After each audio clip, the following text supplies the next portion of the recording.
Os Falcões número 2 foi publicado aqui pela Ebal em setembro de 1967, 58 anos atrás. Acho que esse é o gibi mais velho que eu já fiz vídeo. E quando eu vi algumas dessas edições da Ebal lá no sebo, eu não resisti a comprar, né? Porque as histórias são interessantes, mas principalmente toda a revista, né? Uma coisa daquela época.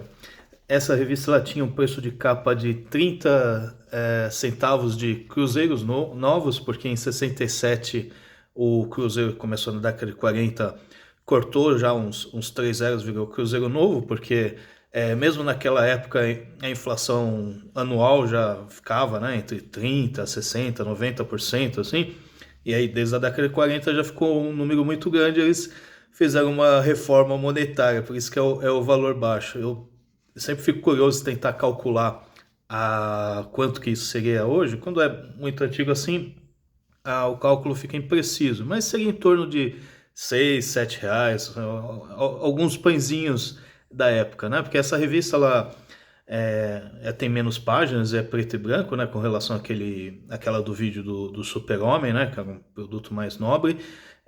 Originalmente essas histórias são coloridas nos Estados Unidos, você consegue encontrar elas naqueles sites de scan lá, Read Comics Online, você procura por Black Hawk no singular, aí vai ter lá um que surge desde a década de 40, que esses personagens eles eram um grupo de aviadores que surgiu na Segunda Guerra, faziam um tremendo sucesso.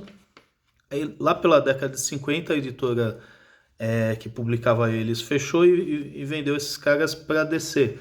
E aqui nessa época a DC, a Segunda Guerra Mundial já tinha acabado, então os caras, muitas das histórias eles não estão em avião, né? Eles estão aqui enfrentando no punho uns vilões toscos bem daquela época, né? Se você já leu o Tom Strong do Alan Moore, é muito naquele estilo, só que obviamente o Tom Strong era uma homenagem, né, aos quadrinhos dessa época, enquanto esses daqui são os próprios quadrinhos da época mesmo, só que saíam nos Estados Unidos em acho que 66, 65, era bem perto do que saiu nos Estados Unidos que a Ebal publicava, né? E aí essa revista esse Black Hawk não durou muito mais depois disso, né? Porque eles foram perdendo sentido. Tem umas edições depois que a DC tenta dar uniforme e uns poderes para ele, assim, porque super-heróis é o que ficaram popular, né? Mas aí nunca dá certo e mais recentemente a DC ela fez várias reencarnações, né, desse Black Hawk, mas nunca acabou pegando, né? Acho que o que vale esses caras aqui da Segunda Guerra Mundial, nesse estilo. Aqui tem um vilão que estava tentando desacreditar os caras e ficava criando esses robôs aqui para atacar e sair fugindo, para parecer que eles não conseguiam derrotar nada. E aí os falcões eles conseguem se esconder lá fingir que estavam desistindo e conseguem invadir lá o vilão do cara. São histórias mais curtas, diretas, assim, né? As propagandas da época também são sempre sensacionais, né? Esses cursos de rádio e TV.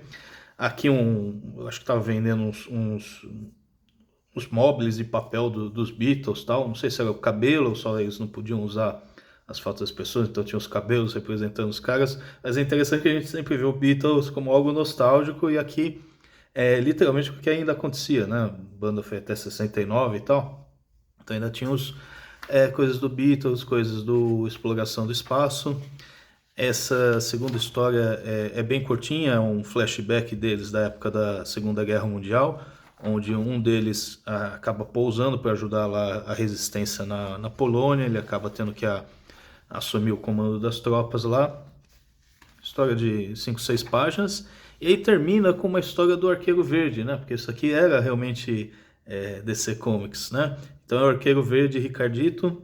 E a história lembra muito do filme A Vila, né? Que tem uma cidadezinha isolada, fingindo que ainda está no século XIX.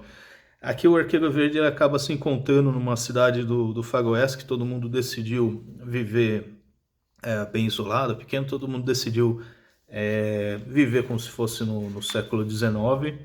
e aí eles são acusados por um crime, mas conseguem usar uns apetrechos modernos para dar um jeito de provar quem realmente estava incriminando esses caras. É curta, mas divertida essa história.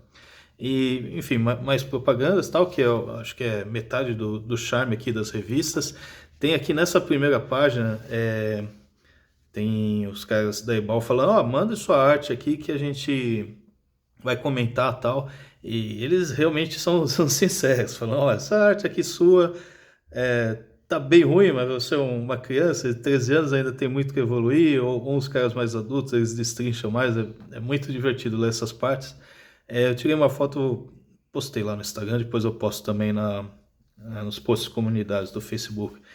Então, assim, essas revistas Ebal aqui são realmente clássicos, às vezes elas custam um pouquinho caro, essa aqui eu paguei R$ 25, tal, lá no Sebo, mas é sempre bem divertida de apreciar tanto a história quanto esses detalhes históricos da revista.